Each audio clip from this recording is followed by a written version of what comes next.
time for news on the hour.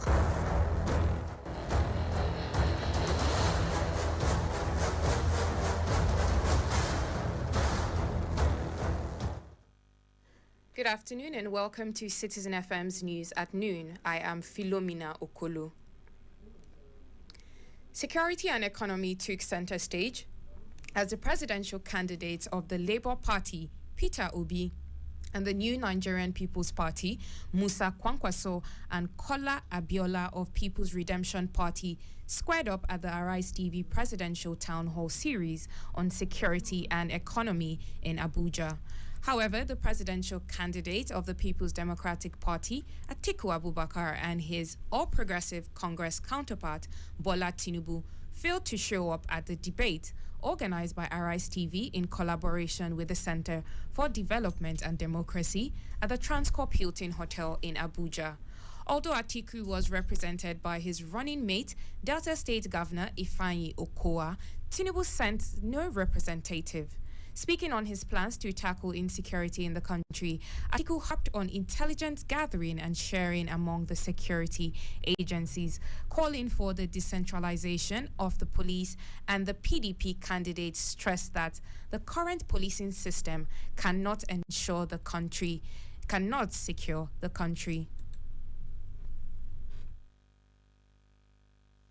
But what I think we need to do is to quickly find ways to enable refining of products in Nigeria.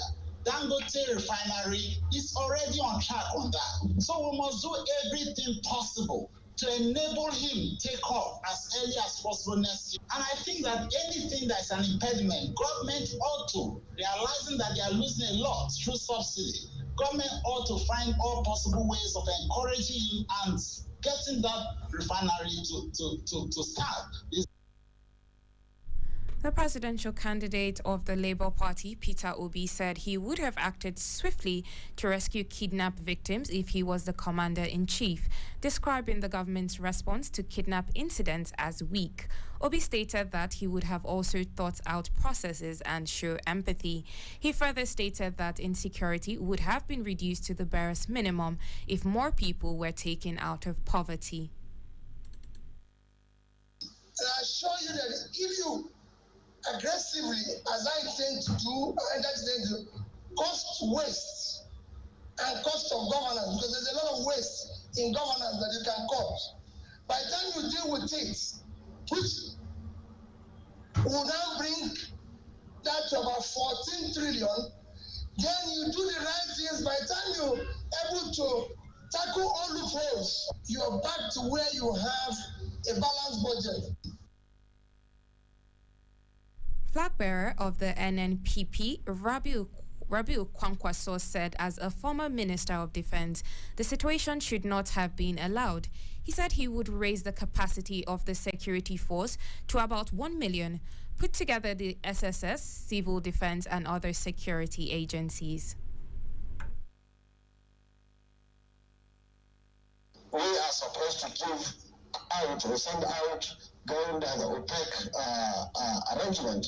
Now the record we have is much less than that. So we have to do whatever it takes to stop stealing. And I know ordinarily somebody should ask, where do we get money to fund the issue of 1 million military, 1 million police, free education, and so on and so forth, that we are going to do when we have the opportunity. We are supposed. The PRP candidate, Kola Abiola, promised Nigerians that he would not bring the baggage of past administrations and recycled politicians into governance when elected.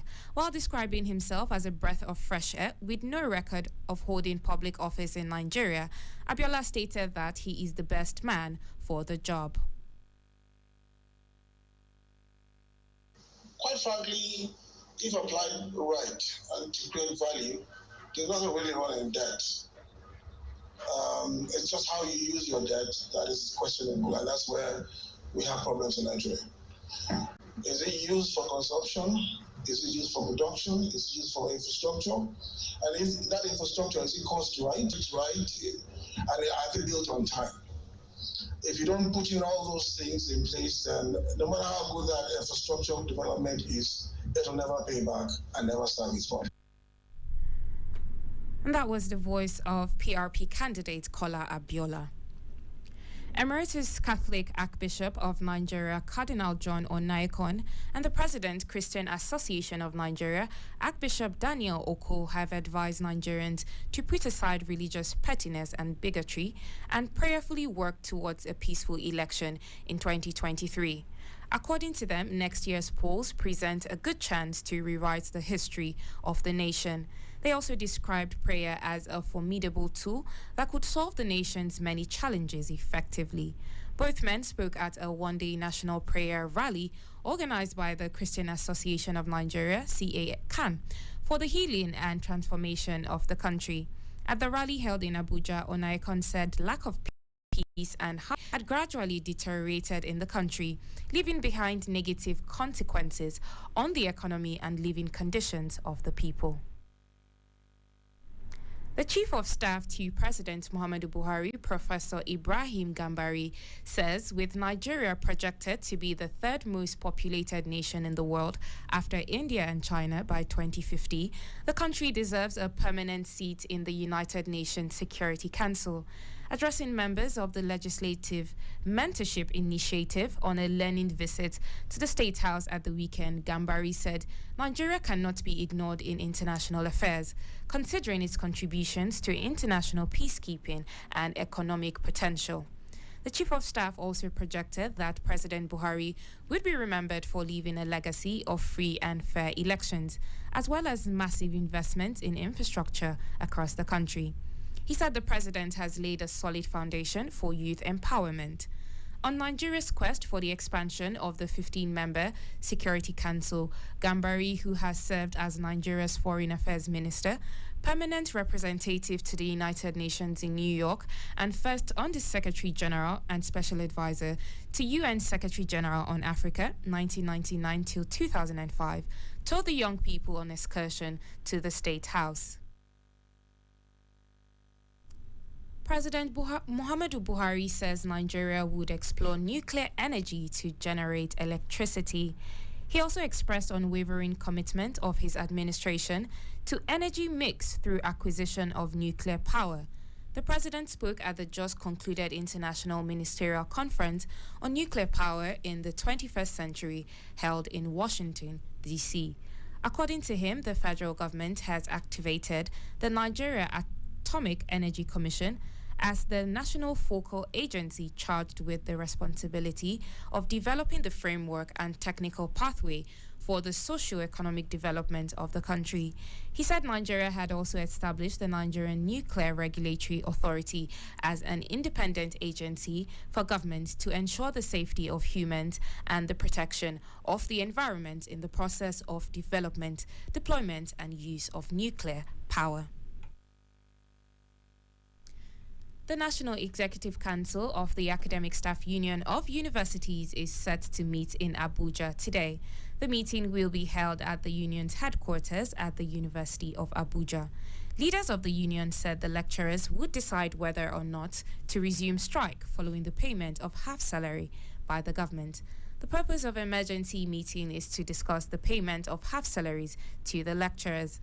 Already, some branches across the country have held a congress to decide on the next steps to take. Meanwhile, students of the Federal University Lokoja have pleaded with the Academic Staff Union of Universities not to resume its strike until after their second semester examinations.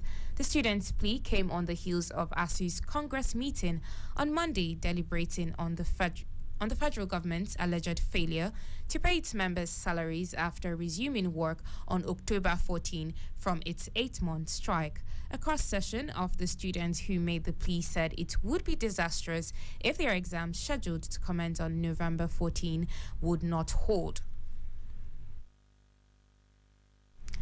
The organized private sector has raised the alarm that the government's choking policies were pushing manufacturing and other businesses out of existence. Ops made up of 5 business groups in Nigeria rejected the government's proposed increase in excise duty on food and beverages, especially on alcoholic, non-alcoholic beverages and tobacco. It lamented that there were no fewer than 17 bills pending in the National Assembly aimed at imposing more levies on the private sector with negative implications on business sustainability of business.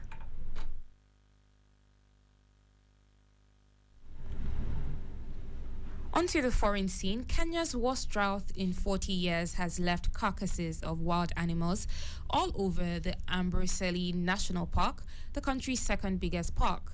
A BBC crew witnessed hundreds of herbivores struggling to survive as others died of hunger.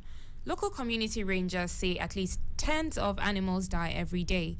Residents said this was an everyday affair. They are emotionally connected to the animals